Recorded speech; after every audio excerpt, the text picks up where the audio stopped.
So look at Anthony Ryder from South Lyon, Michigan, recently selected as the Lions 2020 Fan of the Year. He has a passion about sports broadcasting.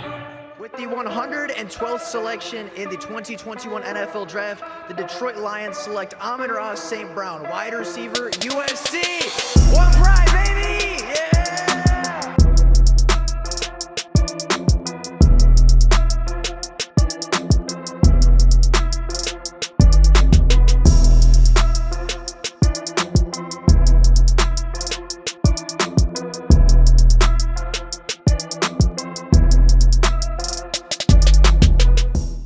What is going on, everybody? Welcome back to another Detroit Lions video. Now, the Detroit Lions had a very polarizing draft. There was a lot of people that liked it and thought the Lions added a lot of talent and got significantly better.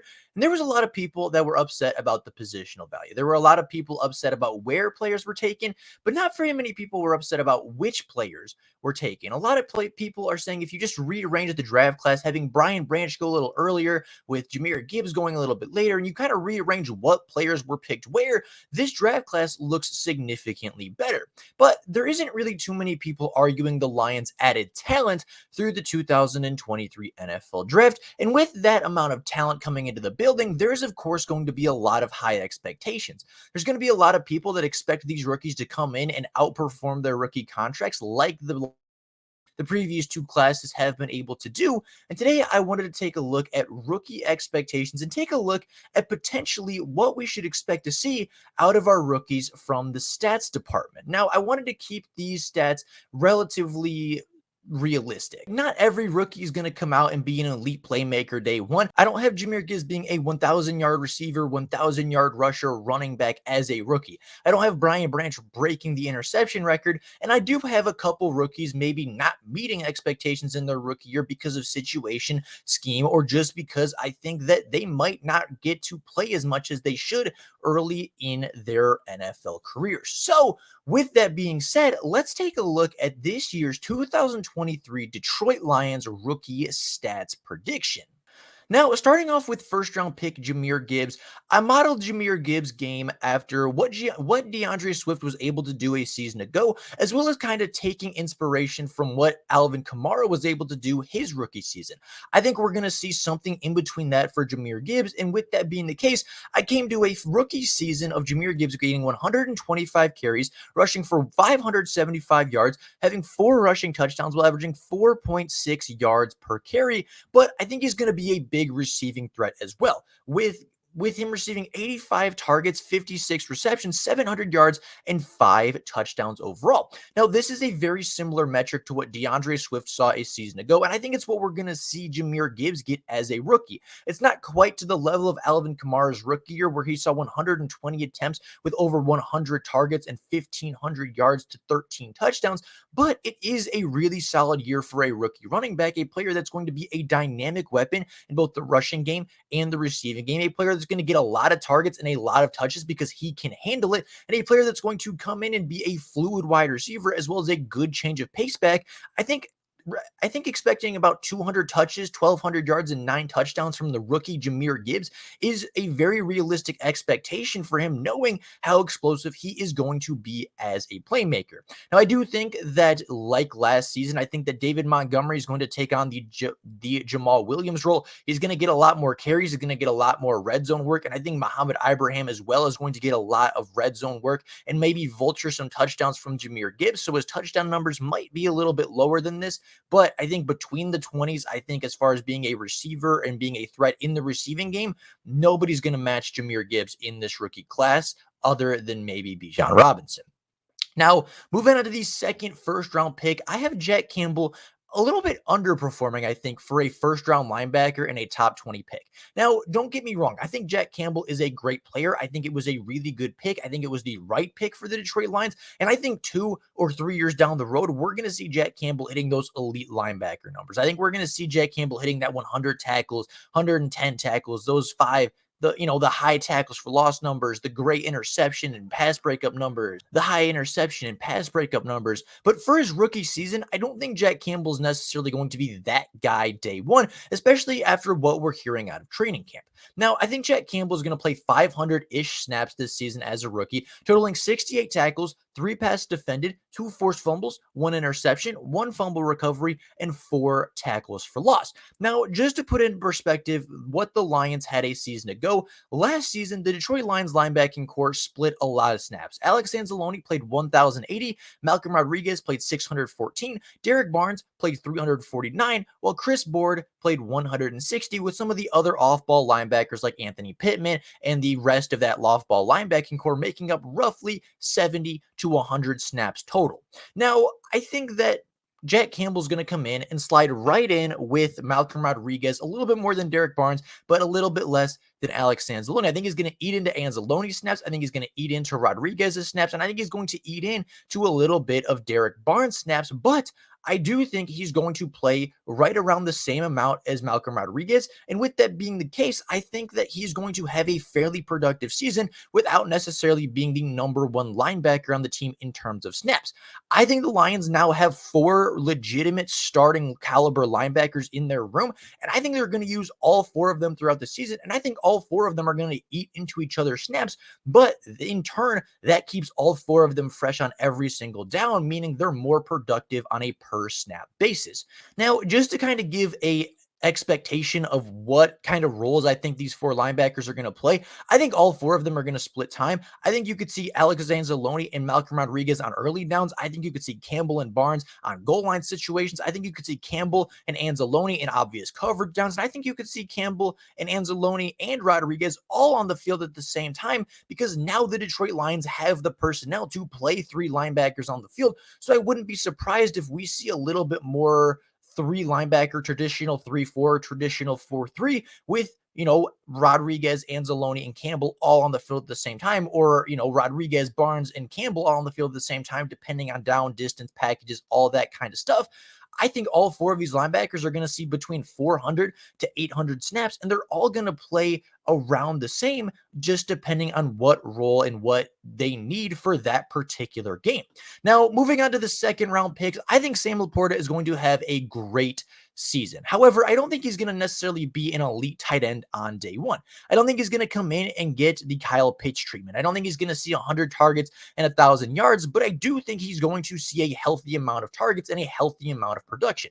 I think he's going to replace what TJ Hockenson did for the Lions a season ago. TJ Hockenson was on pace for a really good season with a lot of targets, and I think Laporta is going to take a healthy amount of that. I think about 50 targets, maybe even a little bit closer to 60 targets on the season, 28 to 38 receptions for 400 to 500 yards. I think he could get 6 touchdowns. I think he'll be a really good receiving and especially red zone threat. And I think he gets 1 rushing touchdown. He had 6 rushing touchdowns at the University of Iowa across the last 3 seasons, and I think he gets 1 in his rookie year. The reason I don't think he's necessarily going to hit those elite receiving numbers for a tight end is because I think, like the linebacker situation, the tight end position on the Detroit Lions is pretty deep. I think that obviously Brock Wright is going to continue to get his 30 to 40 targets a season and is going to continue to be a security blanket for Jared Goff. And I think that James Mitchell right alongside Sam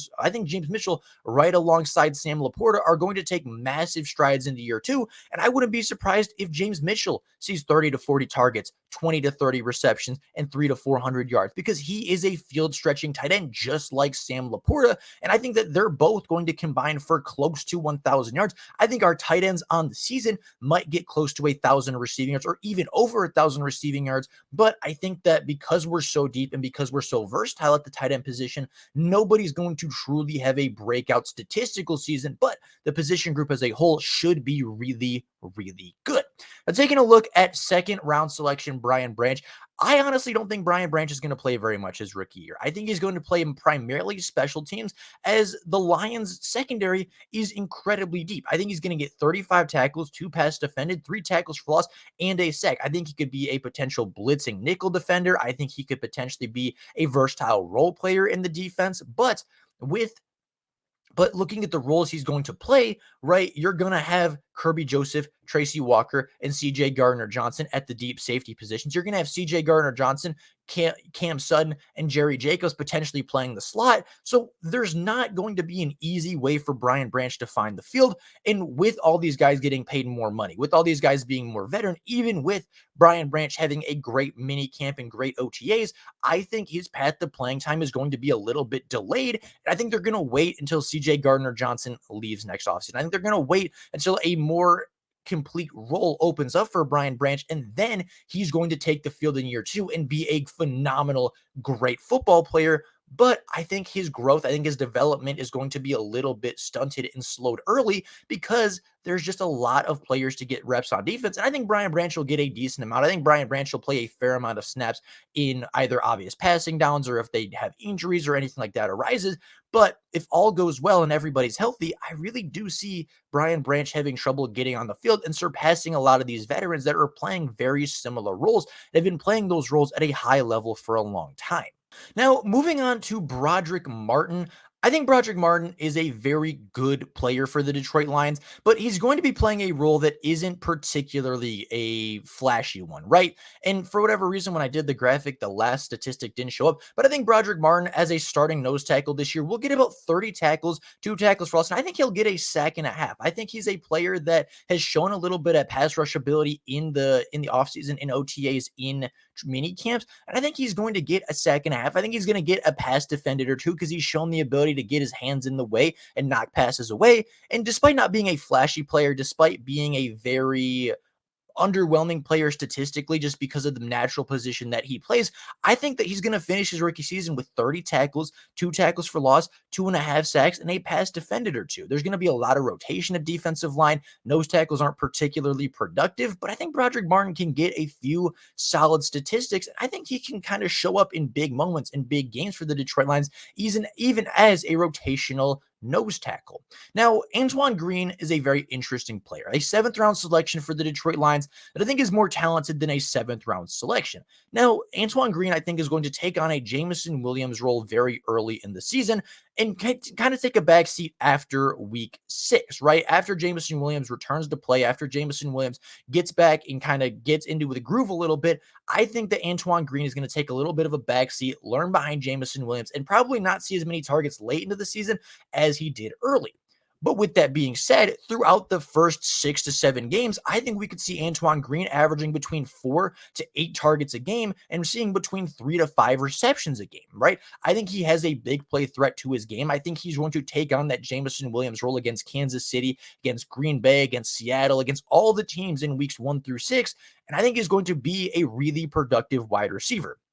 Now, obviously, if you're a productive wide receiver early in the season, even once Jameson Williams comes back, you're not going to be completely phased out of the offense. But I think he's going to see a lot of production early, kind of similar to what Quintez Cephas did his rookie year. And then once the starters get healthy, once some of the bigger playmakers return to play, you're going to see him get maybe 1 to 2 targets a game. You're going to see him get 1 to 2 receptions every other game. And you're going to see his production go down, but his efficiency, I think, is going to stay very high with the Detroit Lions. And I think he will have a solid role on the offense, especially early in his NFL career. Now, if you are a big fan of the Detroit Lions and you know the draft class pretty well, you're going to know that we ended up skipping Hendon Hooker and Colby Sorsdale. And I think both of these players will not see the field this season.